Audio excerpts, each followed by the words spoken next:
ujue kwamba je, upo kwenye kusudi au upo nje ya kusudi, kuna vitu vya kuangalia. Cha kwanza kusudi lako ni la kipekee. Yaani hakuna mtu ambaye anafanya hicho kitu sawa kama vile wewe unavyofanya. Yaani ni kitu ambacho kiko pekee sana kwako. Na namba 2, kusudi halibadiliki licha ya mazingira. Yaani hata iweje, hata itokee namna gani, hata uende wapi, kusudi lako huwa halibadiliki. Hata uende Ulaya, hata uende Marekani, hata uende kokote, kusudi lako litabakia kuwa lile. Na kusudi ambalo tunasema je, hilo ni kusudi kweli ambalo Mungu alikuumba kulifanya, linahusiana na kumtumikia Mungu na kusaidia wengine. Sasa tunaposema tunamtumikia Mungu ni katika kazi yoyote ambayo unaifanya. Kama wewe ni fundi ujenzi,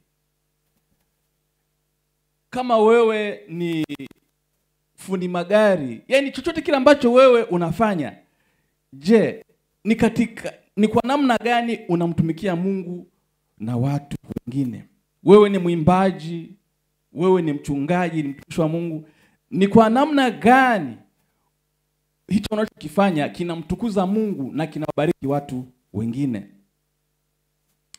Lakini pointi ya mwisho inasema ni utosherevu wa moyo, kusikia amani moyoni. Kile kitu ambacho ukikifanya hata kama usipolipwa, lakini ukikifanya unajisikia kufarijika sana, moyo wako unajisikia amani sana. Hiyo ndo kusudi, sifa ya kusudi. Yaani ukilifanya mwenyewe unasikia moyo una amani. Kuna kitu yaani usipokifanya unajisikia kama una deni. Unajisikia kama vile una deni. Hilo ndo tunasema ni kusudi. Kitu ambacho kabisa ukikiangalia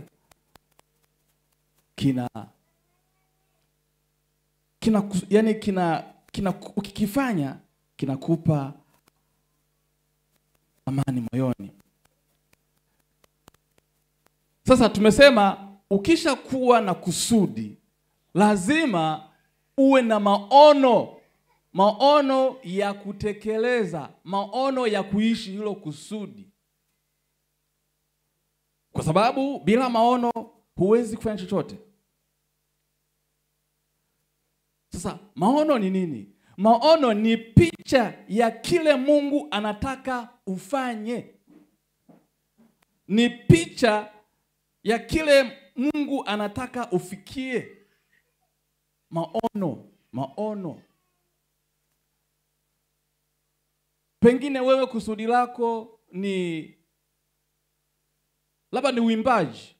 Lakini je, katika huo uimbaji Mungu amekupa maono gani? Yaani uwe muimbaji wa viwango vipi?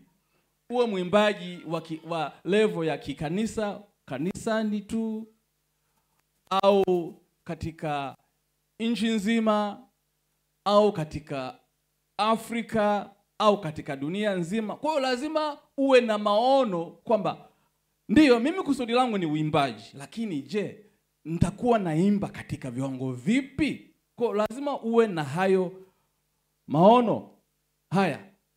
Pengine wewe kusudi lako ni kusaidia watu katika mahitaji yao ya nyumbani. Yaani mambo yote ya nyumbani, household issues.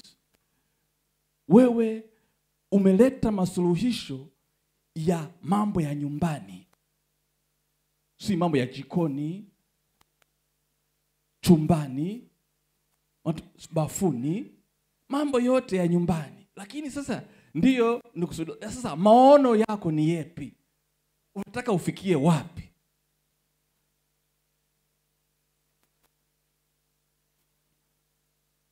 Kwa hiyo maono ni picha ya kile Mungu anataka ufikie. Ni kuona kwa macho ya imani kabla haijafika.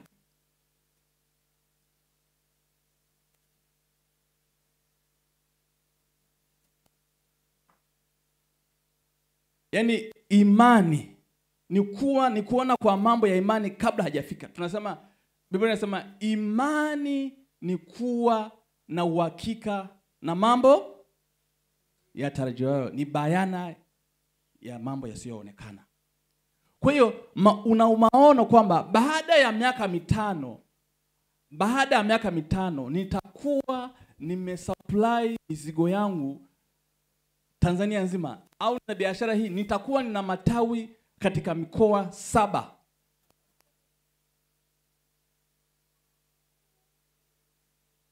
Kwa mfano, kuna mtu hapa baada ya hii program ataanzisha kakiwanda tu kadogo kakuzalisha. Utaanzisha kiwanda cha kutengeneza sabuni za maji, sabuni za kuogea, sabuni za kusafisha vyoo, kwenye mabafu. Kwa hiyo una maono ya kuanzisha kiwanda cha kutengeneza sabuni za maji, sabuni za kuosha vyombo, sabuni za kufulia, sabuni za kuogea. Sasa maono yako ni kwamba miaka 5 ijayo niwe nina matawi Dodoma, Mwanza, Arusha, Tanga. Haya ndio maono sasa. Kwa hiyo lazima kama kijana uwe na maono ambayo yatakusaidia kukusaidia kuishi kusudi ambalo Mungu amekupa. Mithali 29:18 inasema pasipo maono watu hufanya nini? Watu hushindwa kujizuia. Watu wanakuwa hawana nidhamu. Kwa hiyo maono yanakupa mwelekeo, yanakupa nidhamu, yanakupa sababu. Kila siku naambia vijana, lazima uwe na maono. Lazima kijana uwe na maono, kwa sababu maono ndio yanaamua uamke saa ngapi.